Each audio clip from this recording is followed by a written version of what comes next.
Redcat hauler trailer. So, last video we did the 4-link pan hard, got the suspension where it'll work with an air ride or servo adjustments, and we're just not getting it done with these raw 100s. I don't know, electronics are not my area of expertise. It was recommended to me to put a BEC, try and get more voltage to these, and it made no difference whatsoever. So we're going to swap it out today. I don't have any matching pairs of servos. I've tested these two, they work. I don't even know what the specs are on this one, but just to see if the size of the servo will give us a little more oomph, and then I can make a decision on what servos to replace them with. Yeah, I hate to take all this back apart after we've already made holes and mounted these servos, but we gotta do what we gotta do. So yeah, we're gonna get started. I'm gonna take these little Reefs Raw 100 out, put them back in their box, and save them for my Vanquish, which they were originally supposed to be for, and start seeing if we can make it work any other way. So let's get started.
Alright guys, we got success, finally. I swapped out the servos. I used some RC 4-wheel drive twister servos, stock ones that come on Trail Finder 2s and stuff like that, and I guess I turned the car off. Dramatic pause. So, we got those touring car shocks. They definitely need some adjustment. They are a little bit soft, but it's working. It'll pick that up. It'll pick up that with the rat rod. That's a full RTR, one of my rat rod kits, so it can handle the weight. That's steel chassis, even it's got a little ump to it. Metal transmission. So now I'm gonna fine tune the shocks, stiffen them up quite a bit. We'll do one more test to make sure that it's laying all the way down. I don't want to make it where it tries to set up a little bit. A lot of the troubleshooting I've done before on my ramp truck build 4 or 5 years ago. I tried to put an actual air ride on it, and it was just a nightmare. I think there's like 12 videos of me trying to re-engineer the suspension to make it pick up the weight, and it just wasn't physically possible with those air struts. They can't pick up that much weight. No matter how you cantilever mechanical advantage you give it, it just wouldn't do it. So we ended up scrapping that build a long time ago. So I know a little bit about what will and won't work. So yeah, knowing's half the battle. So yeah, we're gonna get this thing put back together, adjusted, and I live so far away from everything. I want to take it back to that same spot from the trailer video, the trailer unboxing video, and drive it around and air it out, because that's the only place around big enough and smooth enough. So maybe tomorrow we can get that out. But anyway, let's get this thing back to work, get all this buttoned up, and see how it looks.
All right, guys, I can't get this back in the studio, so this is where we're filming the rest of the video.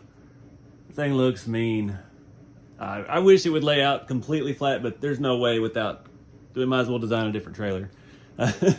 Working with what we got, it's fantastic. Those shocks are still a little soft. I cranked down. They were a adjustable, like coilover type deal, and I cranked them down all the way. And I've lost the remote again. Can't keep up with nothing in this place. So still got a little bit of bounce. And it's a little bit delayed. It's just the angle the arms move. The truck works a lot smoother because of the way the arms are. It's got cantilever motion. It's got mechanical advantage. The back is strictly just pushing the axle down with the shock as a link. So that's what we get.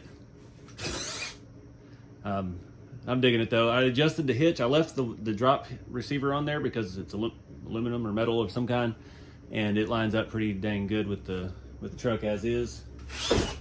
And I just moved it up, the receiver or the hitch up one section.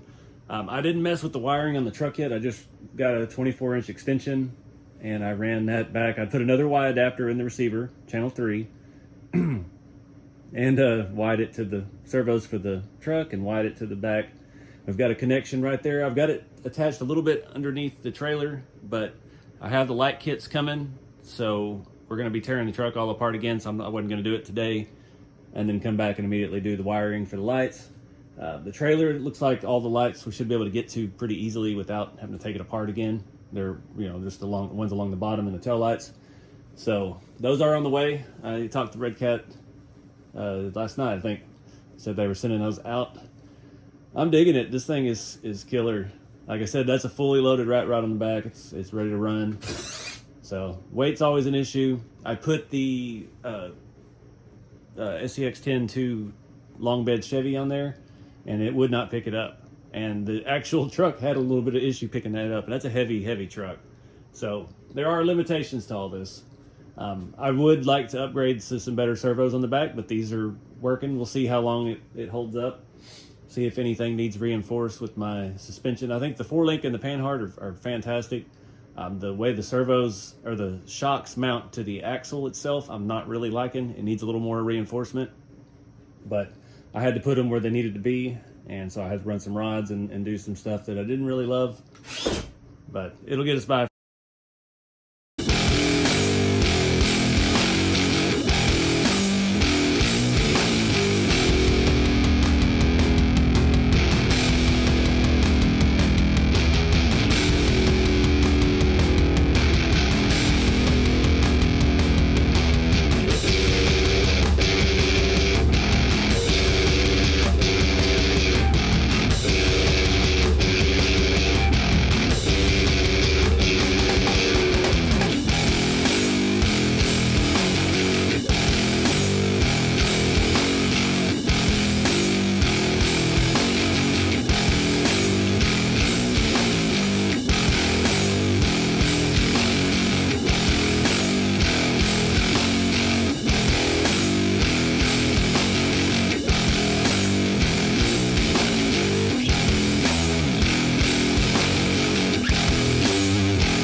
Back from driving, and it's working pretty well. It's still a little bit soft.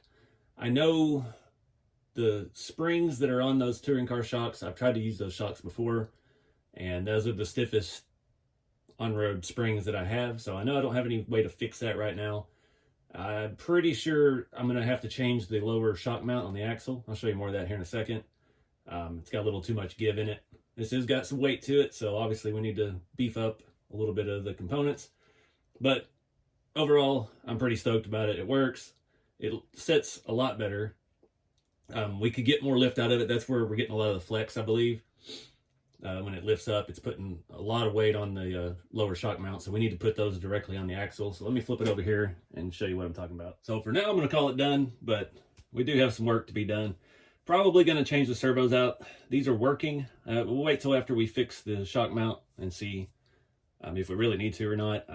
It's always a crapshoot. Everybody was worried about the power because we've got so much extension, so much wire going all the way through to the truck, and we're running them off the same channel as the other servos, but it's not having any real issues with it.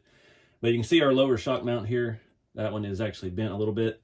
So I don't know if I have any more of that exact bracket from the Sin Racing trucks would work pretty well. We may just throw another one of those here and here and bolt the shocks directly to it. And then we lose all of this flex we've got in it. Like I mentioned, I got the shocks cranked all the way down as far as they'll go. And those springs are the stiffest ones I have. So that is, that's where our weak point is pretty much. But overall, that's the 4-link, the Panhard, all of that worked wonderfully. It's just the last little bit here. So I'm not going to mess with it today. Like I said, I need to source some parts, try to find some stiffer springs and go from there. But again, this was the fun stuff I like to do. I like to re-engineer, make my own things, change what we got. I mean, we're using parts. These are RC 4-wheel drive servos. We've got a lot of Sin Racing rod ends and rods and brackets and things like that. Just I hang on to all this junk and find ways to reuse it and make things cooler. So again, check these out. These trailers are, I think they're going to start shipping soon for the pre-orders. And yeah, the hobby shops that are dealers for Redcat should start getting their stuff right now, pretty much. And they'll be live on the website, redcatracing.com. On the 20th, they're going to be in limited supplies because they're sending them to their dealers first. So the hobby shops and stuff that you have around, just get out and support them, buy from them directly. And the price is all the same everywhere, so there you go. But I'm going to wrap it up, guys. Appreciate y'all watching. Hopefully get you thinking a little bit more. Think outside the kit. It doesn't have to be built to per the instructions. Some things do, obviously, but there's always room for creativity. And yeah, if you're interested in the rat rod kits, there's a link below to those, rceveryday.com. I've still got some in stock, and I've got some new parts coming for that. So check them out if you're interested in that. But see y'all guys in the next video. Keep it scale.